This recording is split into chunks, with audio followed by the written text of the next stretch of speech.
Hey guys, it's Elena, and welcome back to What Was Meant. Today I want to talk about why the holidays can feel stressful, especially if you grew up in a controlling or dysfunctional environment, and how I went from feeling confused and fearful around the holidays to reclaiming them on my own terms. I'll also share how you're allowed to redefine this season in ways that feel safe, meaningful, and true to you, even if your family situation is challenging.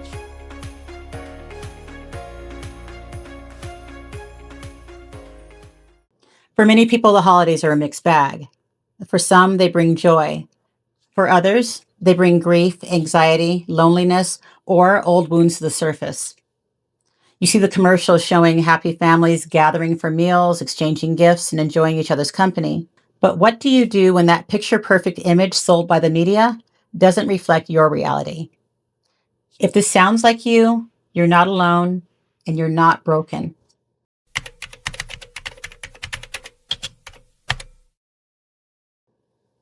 For me, growing up, holidays were confusing and frustrating.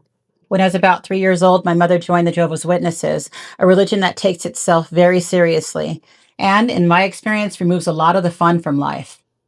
We didn't celebrate birthdays because the only birthdays explicitly mentioned in the Bible were for King Herod and a pharaoh, and both included executions.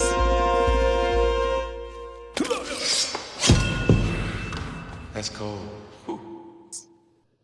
We didn't celebrate Christmas because some of the traditions and symbols are associated with the Roman Saturnalia and pagan winter solstice festivals. Easter was out because of fertility rites and pagan imagery. Valentine's Day promoted lustfulness and immorality. You get the idea. In fact, the only thing we were allowed to celebrate was my parents' wedding anniversary, which, if you've seen my other videos, you know was ironic, given how abusive and dysfunctional the relationship actually was. To appease my paternal grandmother, my parents compromised by taking us to her house for Thanksgiving. And every year, my grandmother would bake each of my cousins a pie of their choice, just for them, while the kids from our side of the family got a slice of whatever communal pie was left. If you're familiar with Harry Potter, where Dudley gets piles of presents and Harry gets the cupboard under the stairs, Oh, no. This is what we're going to do. Is that when we go out, we're going to buy you 2 new presents. How's that, Pumpkin? it felt a lot like that.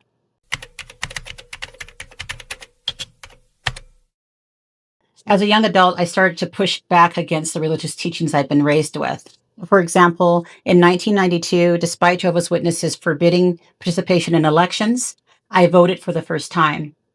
And when a woman I was studying with told me that my ripped jeans and combat boots were worldly and unacceptable, I stopped studying with her and stopped attending meetings altogether. But even after I left the religion, the fear around the holidays didn't leave me. After I met my husband and we moved into our first apartment, he asked if we could get a small Christmas tree, and I wouldn't even entertain the idea. He went to the chimney and stuffed the tree up.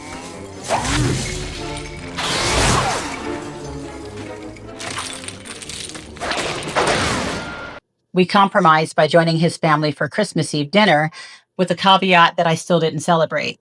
And the same fear followed me with every other holiday. Before I went no contact with my family of origin, my covertly narcissistic mother and my golden child brother repeatedly told me how wrong I was for marrying a worldly man and for leaving the confines of the Jehovah's Witness organization. And while I rejected much of what they said, the fear-based conditioning around holidays from my childhood still remained.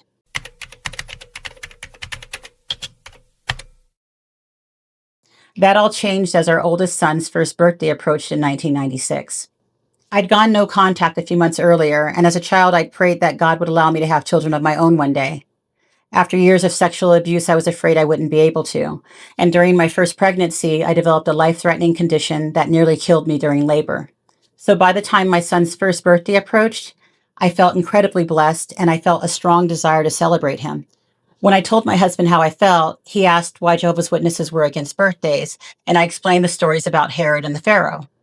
And then he brought up something important. He remembered learning the biblical story of Job, how each of Job's sons held a feast at his house on his day and invited their sisters to celebrate with them. And my husband said, "That sounds a lot like a birthday to me." And I had to agree.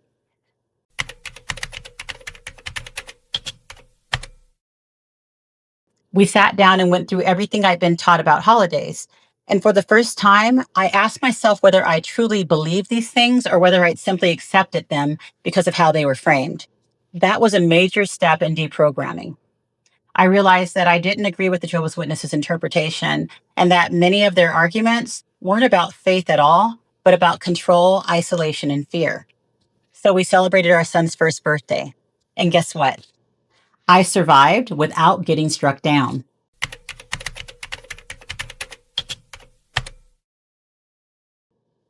Later that year, we bought our first Christmas tree. I had no idea what I was doing. I felt like a fish out of water. We didn't water the tree properly, so it dropped all of its needles and we had to buy another one. We bought the same fragile, expensive tree topper 3 times because it kept breaking. Honestly, it was kind of a mess. But as I watched my son's eyes light up as the room sparkled around him, I realized something. This Christmas thing was actually pretty wonderful. Over the years, my husband and I created our own traditions that we've done each year with our children. We picked out a fresh tree as a family. We trimmed it together. The Christmas fairy decorated the house while the kids were at school and left matching family pajamas after Christmas Eve dinner.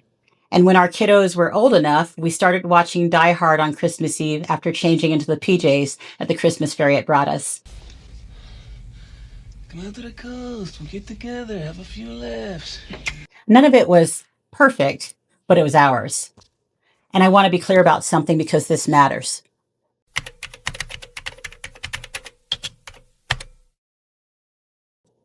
For many years now, we haven't had any extended family involved in our lives during the holidays or otherwise. Both my husband and I came from families where boundaries weren't respected. And when we chose to break the cycle by drawing clear lines to protect our children and ourselves from racist and abusive behavior, those relationships ended. That wasn't a loss, and it wasn't something we did lightly. It was a natural result of choosing safety, dignity, and accountability over familiarity. So by the time our oldest son was 11 and our youngest was 2, we were completely on our own, just the 5 of us. And because we'd already built our own traditions, there was continuity, there was safety, there was something familiar for our kids to hold on to.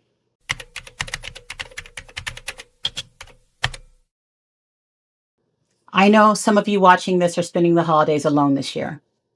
Some of you are newly no contact. Some of you are grieving the family you wish you had. Some of you are dreading the pressure, the guilt, or the silence. So I want you to hear this clearly. You don't have to recreate anyone else's version of the holidays. You don't have to perform joy. You don't have to include people who harm you. You are allowed to redefine what celebration looks like.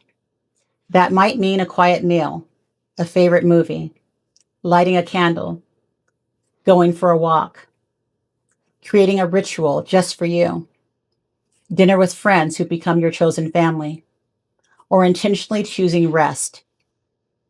Holidays don't belong to religions, institutions, or dysfunctional families. They belong to people, and they belong to you. And if you've had to walk away from an unhealthy situation to protect your peace, you are allowed to build something new, even if it looks nothing like what you were taught. You're not doing it wrong. You're doing it differently. And sometimes that's how healing begins. Thank you for taking this time with me today. If this resonated with you, please like, subscribe, and share your thoughts in the comments. And wherever you are in your healing and however you're moving through this season, I hope you find moments of light, rest, and comfort, and the reassurance that it is both necessary and absolutely possible to build a life that feels safe and meaningful to you. As always, I'm Elena, and this is What Was Meant. I wish all of you very happy holidays, and I'll see you in the next video.